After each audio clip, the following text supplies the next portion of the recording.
The new Ferrari 488 faces one of the toughest challenges of any new car on the market, being better than the vehicle it replaces. The immediate 458 predecessor was a masterpiece, a mid-engine supercar widely regarded as one of the best prancing horses ever manufactured. Now its replacement has arrived in Australia. And here it is, the Ferrari 488 GTB.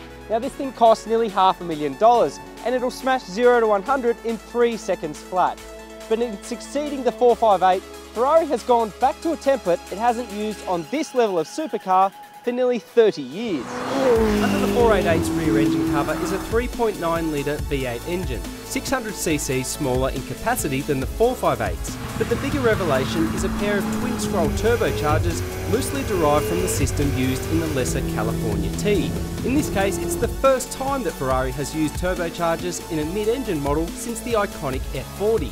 So how does it drive? Well, before I go out and find some twisty stuff, the first observation is just how usable this engine is.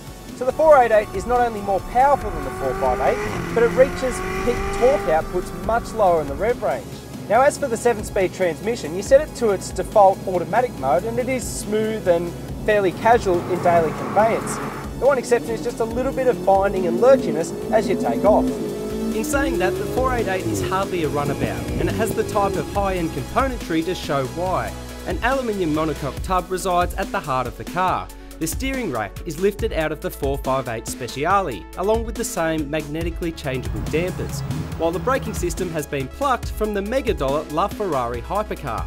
It all equates to a car that is freakishly quick out on the road, yet just as usable. If you up the Manettino setup to the race function, all of a sudden the dual exhaust pipes at the end have opened up and the car has sharpened up quite significantly.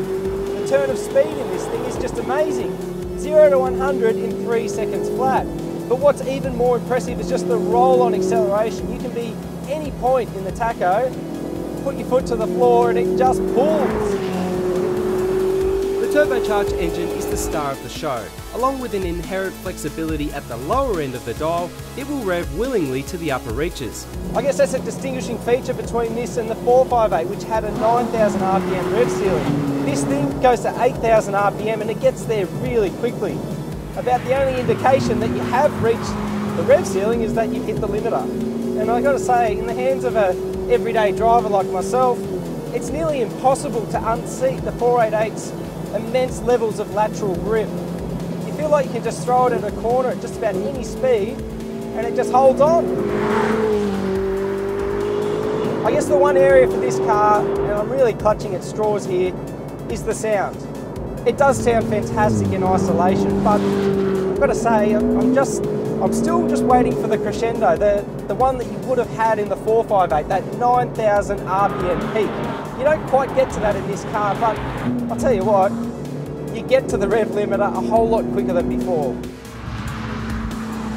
Finding a fault on a machine this well honed is difficult to say the least. Now sure, it may have lost a little bit of its aura and some of the high-pitched sound, but in every other measurable way, the 488 is better than its predecessor.